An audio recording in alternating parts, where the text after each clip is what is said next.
Hello everyone, আসসালামু আলাইকুম। আজকে সকাল সকাল আমরা সকল ভাই বেদার এবং ফ্রেন্ড সার্কেল যারা আছেন, ছোট বড় সবাই সকাল সকালই রেডি হয়ে গেছি। আমরা আজকে লঞ্চ ভ্রমণে যাওয়ার জন্য বেগম আমাদের উদ্যোগে ঐতিহাসিক লঞ্চ ভ্রমণ 2026 সালে আমরা আজকে পুরো বেগম আমাদের যুবকরা একত্র হয়েছি। জাউকান্দি থেকে শুরু করে করইপুর, হোগলাকান্দি এবং কাচারিকান্দি, থানাকান্দি সহ সকল যুবকরা একই সাথে একই লঞ্চে আমরা আছি। তো আসলে আমরা সকাল সকালে আমরা বোনা খিচুড়ির নাস্তা রেডি হয়ে গেছে, এজন্য আমরা নাস্তা খাচ্ছি। তো সকাল সকালে আমরা লঞ্চের ভিতরে সবাই মিলে নাস্তা করতেছি, খুবই ভালো লাগতেছে। আর বিশেষ করে কতক্ষণ পরে আমরা ভৈরব চলে এসেছি। ভৈরবের যেই আপনার লঞ্চ ঘাটটা পুরা ইউরোপ কান্ট্রির মতো দেখা যায়, খুব সুন্দর হয়েছে। এখানে নেমে কতক্ষণ সময় কাটালাম, কারণ লঞ্চের যেই তেলের প্রয়োজন ছিল, তেল নেওয়ার জন্য এখানে অনেক সময় দাঁড়া করানো ছিল, এই জন্য আমরা একটু ঘুরে ফিরে দেখলাম। আর অলরেডি আমরা রওনা হয়ে গেছি, ভৈরব ব্রিজের নিচে আছি। আসলে এক এক করে 3টা ব্রিজ ভৈরব ব্রিজে মেঘনা নদীর উপরে অবস্থিত, খুব সুন্দর। আর এদিকে আমরা সবাই মিলে মুড়ি চানাচুরের পার্টি দিলাম।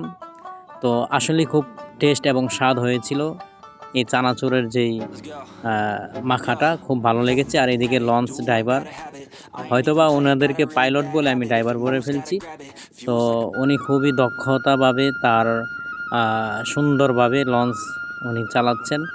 আর আমরা এদিকে ভিতরে সবাই বসে আমরা রেস্ট নিতেছি। আর এদিকে দুপুরের খাবার দাবারের ব্যবস্থা করার জন্য তারা রান্নার ব্যবস্থা করতেছে। তো আমরা অনেক সময় ধরে আমরা একটু ঘোরাঘুরি করতেছি লঞ্চের ভিতরে, সময় ড্রাইভারের সাথে বসতেছি, সামনের দিকে দেখতেছি। আসলে এই লঞ্চ ভ্রমণটা করেছে আমার কাছে খুবই ভালো লেগেছে, কারণ আমাদের যতগুলো যুবক আছেন আমরা অনেকের সাথে পরিচয় না, তো এর মাধ্যমে আমরা অনেকের সাথে পরিচয় হয়েছি। আলহামদুলিল্লাহ, খুব ভালো লেগেছে। এবং দুপুরের খাবার অলরেডি রেডি হয়ে গেছে, এজন্য আমরা দুপুরের খাবার খাচ্ছি লঞ্চের ভিতরে বসে। তো কিছুক্ষণ পরে আমরা অষ্টগ্রাম চলে এসেছি। তো আসার পর এখানে দেখলাম পরিবেশটা খুবই সুন্দর, আর এখানে আমার কখনো আসা হয় নাই।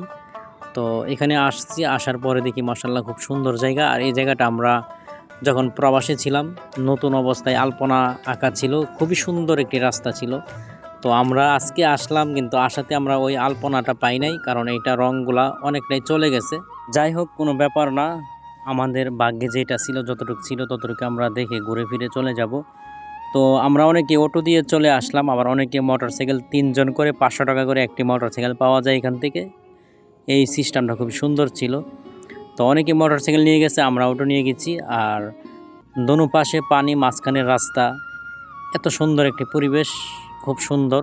আসলেই সময়ে টাকা হবে, কিন্তু ঘোরার সময় হবে না। তো সময় থাকতে ঘুরে নিন, ঘোরাঘুরি করা অনেক ভালো, মন ফ্রেশ থাকে। আমরা আস্তে আস্তে 0 পয়েন্টে চলে এসেছি। 0 পয়েন্টে আসার পর দেখি মাশাআল্লাহ এখানে অনেক দোকানপাট এবং অনেক মানুষ, যেখানে ছবি তোলার জন্য খুব সুন্দর একটি ভিউ। যাই হোক, আমাদের ঘোরাঘুরি শেষ, আমরা এখন বাড়ির উদ্দেশ্যে রওনা হব। তো আমরা অটোতে উঠে গেছি। অটোতে ওঠার পরে একটু সামনে আসার পরে দেখি এত সুন্দর একটা রংধনু উঠেছে আকাশে। তো সবাই চিন্তা করলো যে এখানে আমরা একটু ছবি টবি তুলে নিই। তো এই জন্য আমরা এখানে ছবি তুলে নিলাম। আর অলরেডি চলে এসেছি, আমরা বাড়ির উদ্দেশ্যে রওনা হব, লঞ্চ গাড়ি চলে এসেছি। সবাই ভালো থাকবেন, সুস্থ থাকবেন।